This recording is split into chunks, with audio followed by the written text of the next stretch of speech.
Salut les amis, c'est Steph, bienvenue sur la chaîne Manga Critique. Comme vous pouvez le voir, changement de décor. C'est moins classe que d'habitude, il n'y a pas de manga derrière. Oh, voilà. Ça va vite arriver, je vais m'acheter des étagères et mettre des mangas derrière. On aura comme ça quelque chose de correct pour faire les vidéos. Voilà. Pour ceux qui n'ont pas suivi, c'est parce que je suis chez mes parents pendant un an, j'ai déménagé, je me suis séparé d'avec Cécile, voilà, tout ça. Bon, je reviens pas dessus, hein, voilà, pour ceux qui n'ont pas suivi. Retour chez les parents, à 34 ans, voilà. Non, bon, ça se passe bien en plus, sincèrement. Bisous à maman et papa. Donc on se retrouve pour la vidéo, je sais pas pourquoi je fais tout ça, je sais pas. On se retrouve pour la vidéo des nouveautés du mois de mai, donc tout ce qui est tome 01.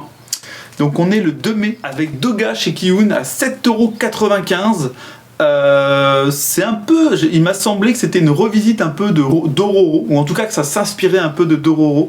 Vous savez, le manga de Osamu Tezuka où un personnage va retrouver son humanité en combattant des ennemis. Et bah là on est un peu sur le même genre, hein, un personnage qui se retrouve en robot, qui va devoir retrouver son humanité, ou pour ceux qui ont lu du Atsushi Kaneko, Search and Destroy par exemple, qui revisitait Dororo aussi, d'ailleurs qui est moi mon Kaneko préféré, enfin sur les 4 que j'ai eu. Alors j'ai pas vu, il y a l'air d'avoir qu'un tome en cours. C'est japonais, hein. J'ai cru que c'était peut-être un original Kiun sur le coup, mais non, il y a l'air d'avoir qu'un tome en cours, mais un deuxième tome est prévu en août. Très bizarre, j'ai pas vu l'info, mais on doit être sur un truc qui vient de sortir et qui sort plutôt lentement, quoi. Le 2 mai encore, on a Sword of the Demon Hunter chez Panini. Là on est à 7,29 €, c'est un seinen. Alors 7,29 € pour un seinen, c'est à noter quand même, comme quoi Panini des fois, là. C'est à noter quand même que c'est pas cher. Aujourd'hui, pour un seinen, 7,29 €. Tous les seinen sont quasiment plus, soit 8 €, 7,95 € là par exemple chez Kiun, soit bien plus. Donc voilà, à noter, hein. Il y a 6 tomes en cours, donc on est sur le premier manga de sabre en nouveauté ce mois-ci, et il y en a pas mal qui sortent. Il y en a 3 que j'ai retenus, et donc du coup ça m'a donné une petite idée. Je me suis dit, bah tiens, ces 3 mangas de sabre, peut-être que je vais vous en faire une vidéo, peut-être début juin par exemple, voilà, où j'aurai le temps de les acheter, de les lire, ça. Une petite vidéo critique manga de sabre, lequel il faut retenir, quoi. Là ça va parler de démons, de sabre, d'un personnage qui a l'air quand même assez fort, qui va protéger une petite fille, qui est destinée à devenir une calamité qui va détruire la Terre. Donc ouais, ça a l'air pas mauvais. Moi tu me donnes du démon, du sabre, en plus en seinen, donc ça veut dire avec un traitement pas forcément shonen. Ah, vas-y, j'ai envie d'essayer en tout cas. Ensuite, le 2 mai, chez Kurokawa, on a une petite comédie romantique. Je l'ai noté, hein, parce que voilà, le titre m'a fait marrer. Je sais, c'est une super raison pour vous dire que ce manga, il faut l'essayer. Le titre, c'est complètement flou d'elle. Voilà, c'est de la merde. Mais ça m'a fait marrer. Voilà, complètement flou d'elle. Voilà, c'est une petite comédie romantique mignonne. On est à 11 tomes en cours au Japon, donc comme quoi ça a son petit succès quand même. Voilà, ça doit avoir des qualités, hein. On n'est pas chez Kurokawa, on est chez Nobinobi en plus. Pourquoi j'ai dit Kurokawa? On est chez Nobinobi, c'est 7,20 €, et c'est un shoujo. Là, encore le 2 mai, on a Tsuwamonogatari. Tsuwamonogatari, c'est chiant, on va dire Gatari, hein. Voilà, merde. Là, on est chez Pika Édition, on a 8 tomes terminés, ça c'est très cool parce que tu sais où tu vas, sur quoi tu t'engages. On est à 7,20 €. D'ailleurs, j'ai marqué 6,20 € sur mes notes. J'ai rêvé, je suis retourné 20 ans en arrière. Et ça me plaît bien, on est sur le deuxième manga de sabre.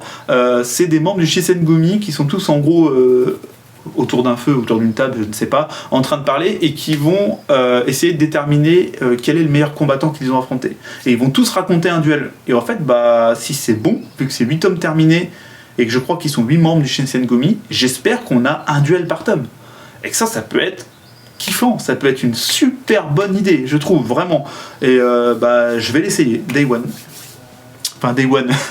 On est le 3 mai quand je tourne la vidéo parce que je suis complètement en retard. Vous imaginez pourquoi, hein, voilà. Je viens seulement de ramener mon matos, en fait, de la maison à ici, donc voilà. Et Day One, c'est raté, mon gars, il est un peu con. Il comprend vite, mais il faut expliquer longtemps, le youtubeur, hein. Ensuite, le 3 mai, on est chez Vega Dupuis avec Love of Kill. Vega Dupuis, vous le savez, j'aime beaucoup. Je suis rarement déçu par Vega Dupuis. Pour l'instant, je crois que j'ai que Tesla Note qui m'a un petit peu déçu, où j'ai trouvé ça moyen.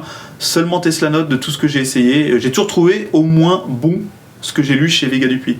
On est sur un shoujo à 8,35€. Bon là je trouve qu'ils mettent les shonen à 7,35€. Les shoujo, ça a une tendance à un peu moins se vendre. Je trouve qu'ils auraient pu le mettre à 7,35€ aussi et garder les seinen à 8,35€. Voilà, je trouve. Donc on est sur un shoujo, on va tout simplement... C'est une histoire d'amour entre une chasseuse de primes et un mec qui a sa tête mise à prix. Tout simplement, voilà. Et je trouve que l'idée peut être vraiment cool. Et c'est Vega Dupuis, je leur fais confiance. Il y a toujours un... En fait, ils vont toujours chercher des trucs où il y a un petit truc en plus. Voilà, souvent. Et j'allais me barrer sans vous dire que c'est 14 tomes terminés. Donc encore une fois, c'est comme machin Gatari là.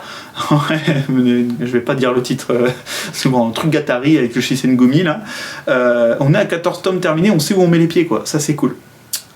En parlant de savoir où tu mets les pieds. Chez Kurokawa, c'est vraiment chez Kurokawa cette fois-ci, il y a Ansel Sakamichi. Alors là... Donc on est sur un manga de vélo, vous le savez je pense, vous avez vu passer sur les réseaux, on est à 88 tomes en cours. On est à 7,20€, c'est un shonen de sport, moi j'aime bien les shonen de sport actuellement, c'est vraiment un style de manga que j'aime beaucoup et je vais l'essayer, j'ai envie de les supporter Kurokawa parce que ils ont les coronets, ils ont les couilles d'aller chercher un manga qui a 88 tomes, on sait que ça ne se vend pas, les longs mangas, soit... C'est un énorme manga et tout, et voilà, les gens ils accrochent parce qu'il y a le bouche à oreille, tout le monde sait que c'est vraiment très bon et tout. Soit c'est juste bon et en vrai, ils galèrent au niveau des ventes parce que les gens veulent pas se lancer dans un manga de 88 tomes. Donc là, je vais tenter le coup. Ouais. Au moins 2-3 tomes, voir ce que ça donne. Ensuite, le 15 mai, on a Dead Rock, le nouveau manga de Hiro Mashima. Alors, Mashima, le mec est une machine de travail. Il n'arrête pas de bosser. J'ai appris en faisant la vidéo Mangatech de Leilana et Jocelyn, qui viennent de sortir sur la chaîne, que il est en plus scénariste sur la suite de Fairy Tail. Je ne savais pas. Donc le gars enchaîne tout. Le gars a toujours un manga en cours et en plus il scénarise. C'est pas juste il supervise. Vous savez, superviser en général quand il y a eu un gros succès, l'auteur il supervise. C'est de la connerie. Il fait quasiment rien le mec. Tu le vois, de toute façon, la qualité, s'il supervisait vraiment le gars, en fait, la qualité serait pas comme ça, souvent. Et là, il scénarise et tout, et le gars est un monstre de travail. Il suffit de voir le nombre de mangas, le nombre de tomes qu'il a sorti dans sa vie, c'est incroyable. Donc Dead Rock, on est encore chez Pika, pareil, c'est vachement bien, tous les Mashima sont chez Pika, sauf Rave. Ça veut dire que voilà, tous ceux qui aiment Mashima, ils ont une belle collection, tout est chez Pika, ça c'est cool. D'ailleurs, ce serait bien que Pika nous fasse une belle perfecte édition. Et ce que j'ai bien aimé, c'est que ça a l'air un peu plus sombre, un peu plus... Ça reste un shonen, mais ça a l'air d'être un peu plus dark, on va dire, que ce qu'il a fait dernièrement. Ensuite, enfin, ça va arriver chez Glénat, les Dragon Ball Z, en couleur à 14,99€, 15€ quoi. Donc ça, je pense que ça va être exactement les mêmes que ça, donc je pense que ça, je sais plus, il y a 31 tomes, 33 tomes je crois, je pense que ça va être le même nombre de tomes ça, et puis bon juste voilà, ce sera en couleur de d'être comme ça. Bon, cette édition, putain, elle sent bon. Vous le savez, j'adore l'odeur moi des livres quand j'ai fini de ça, et ça sent bon Dragon Ball Z, et super papier de la part de Glénat et tout, et donc j'ai une grande confiance en eux pour la version couleur, et j'ai vu en plus des planches, c'est la vraie colorisation du manga, c'est-à-dire que c'est pas des images de dessin animé ou quoi, vous savez, il y a 2 mois je vous en avais parlé, j'avais un peu peur de ça. Non, c'est le vrai manga qui a été colorisé et ça c'est cool. Quand j'aurai terminé cette édition là, je suis en train de la terminer, hein. Là j'en ai chopé d'occasion, vous voyez, hein, je suis au tome 23, j'ai même chopé d'occasion le tome 27, du coup il me reste, je dirais, 8 tomes, un truc comme ça. Alors allez, on va essayer de le terminer dans les 2-3 mois. Et dans 2-3 mois, comme ça, je vous ferai le marathon Dragon Ball Z. Pour ceux qui sont sur la chaîne depuis un moment, j'avais fait le marathon Dragon Ball. Voilà. Et je ferai le petit marathon Dragon Ball Z obligé. Et je me ferai l'édition couleur après, comme ça, parce que c'est Dragon Ball Z, c'est la nostalgie, c'est le manga ultime de quand j'étais ado. Voilà, j'aurai les 2 éditions. Comme beaucoup de gens, je pense, vont faire la même que moi, parce que faut tout Dragon Ball Z, c'est tout. Ensuite, encore le 15 mai, chez Mangetsu, on a To Beat, qui est en 3 tomes. Alors, c'est du Boronson au scénario, c'est pour ça que je l'ai noté. Il y a une patte à l'ancienne aussi. Ça a l'air d'être un duo assez improbable et tout. Il y a l'air d'avoir beaucoup d'humour et un peu d'action. Ça a l'air pas mal. Je suis désolé s'il y a du bruit, mais c'est mes parents qui sont revenus. Faudra vous y habituer dans les vidéos. Je suis plus dans une maison, je suis avec des gens actifs. Mes parents ont de l'énergie à revendre. Donc à savoir que du coup c'est en 3 tomes, Mangetsu sort les 3 tomes d'un coup, j'aime bien quand les éditeurs font ce genre de choses, 3 tomes d'un coup, et si vous achetez chez les librairies participantes et ça va être limité, donc il faut y aller tout de suite si ça vous intéresse. Si vous achetez les 3 tomes, d'un coup vous allez avoir le coffret offert avec. Donc voilà, on est à 8,20 € le tome. 8,20 €, bon voilà, c'est le prix seinen quoi, je pense. Voilà. Donc ça m'intéresse, et en même temps je vais attendre les retours, et en même temps si tu veux le coffret, c'est là que Mangetsu est super intelligent là-dessus.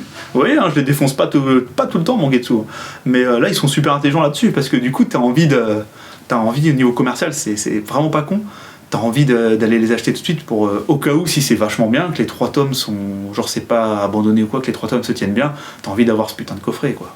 Ensuite, chez Crunchyroll, le grand retour avec une nouvelle série, parce que bon, vous avez vu, ils ont sorti Haikyuu et Kuroko's Basket. D'ailleurs, je sais pas ce que vous pensez de l'édition de Haikyuu. Moi, je trouve pas ça si dégueu que ça. Il y en a plein qui la défoncent. C'est spoiler sur le prochain achat manga qui va arriver certainement après. C'est le même genre d'édition que ça en fait qu'ils ont fait Crunchyroll. Du coup, ils ont repris ça. Donc là, par contre, ça c'était 15 €. Il y avait 3 tomes, l'équivalent de 3 tomes dedans. J'ai souvent défoncé cette édition, mais finalement 15 € et t'as l'équivalent de 3 tomes dedans. C'est pas si mauvais que ça. C'est pas beau, mais par contre en qualité-prix, ça te fait 5 € le tome.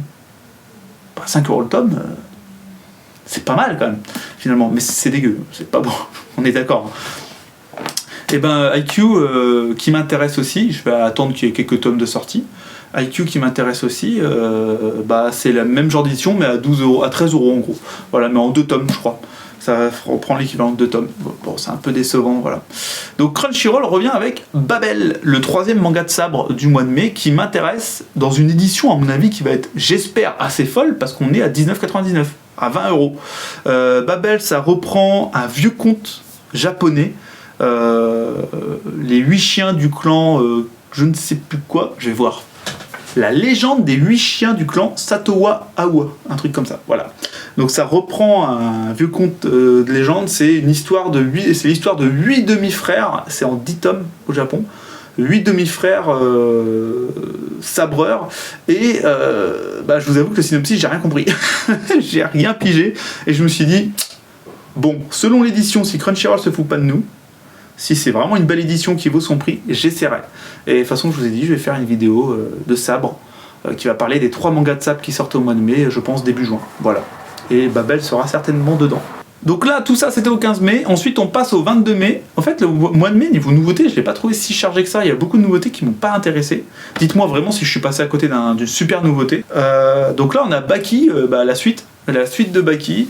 Cette fois-ci, on est sur des gros tomes rouges. Ça va être 4 tomes directs qui vont sortir, donc Meian là-dessus, c'est cool. Encore une fois, voilà, ils sortent 4 tomes directs, je suis pas sûr que ça va se vende des masses de fous. En plus, Baki déjà, je pense que ça se vend à peu près correctement, mais la deuxième partie, vous savez, plus t'avances dans les mangas, plus les ventes c'est compliqué. Et ils ont quand même les couilles de sortir 4 tomes d'un coup, quoi, et ça c'est cool. On est à noter qu'on est encore à 12,95 €.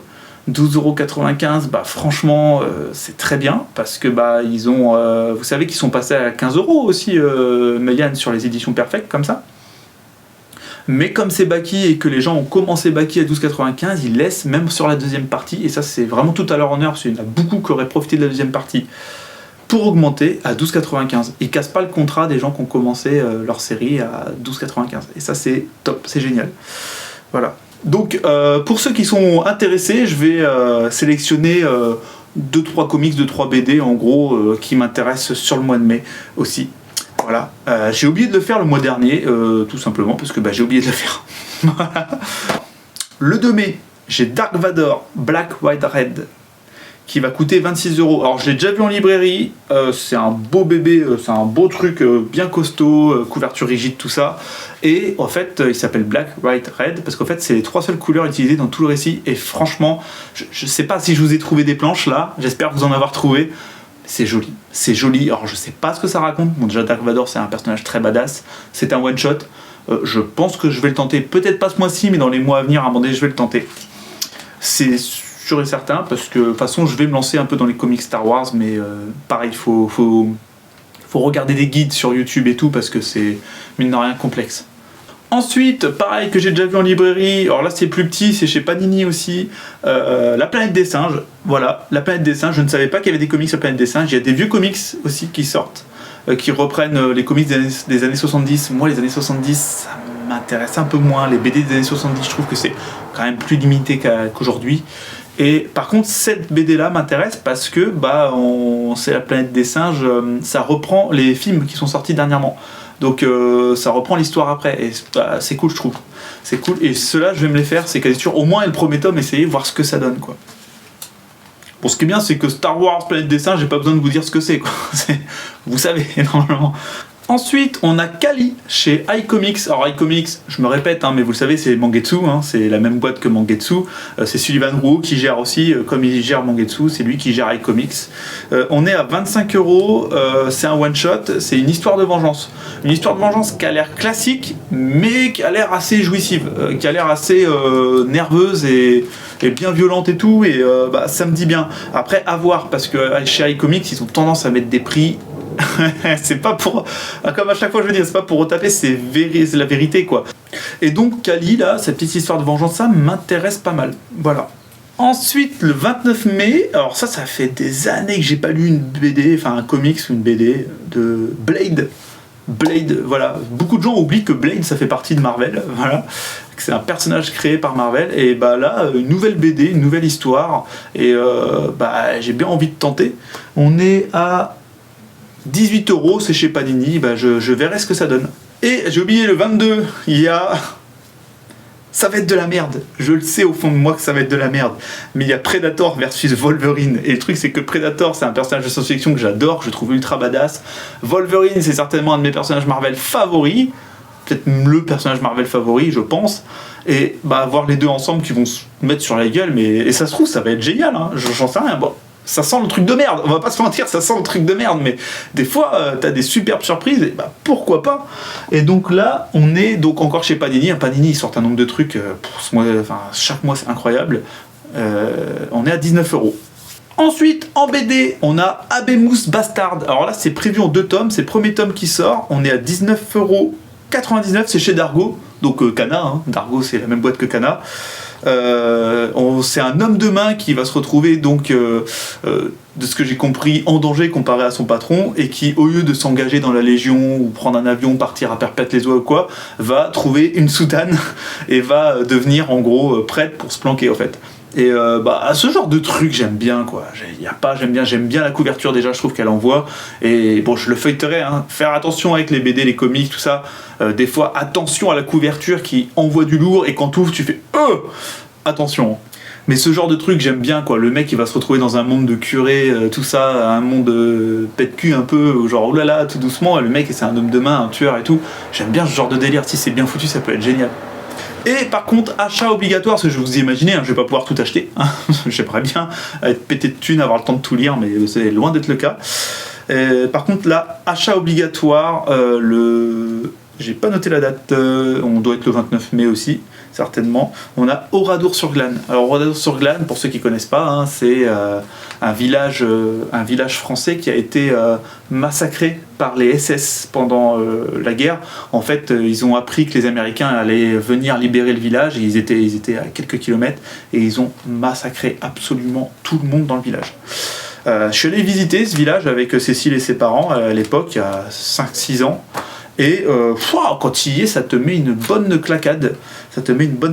C'est quelque chose à faire dans sa vie une fois, je trouve. Alors, faut pas être trop émotif peut-être, mais j'aimerais bien moi-même y retourner après avoir lu cette BD. Si la BD est bonne, on est à 19,90, on est dans les éditions petit à petit. Et vraiment, c'est un achat day one.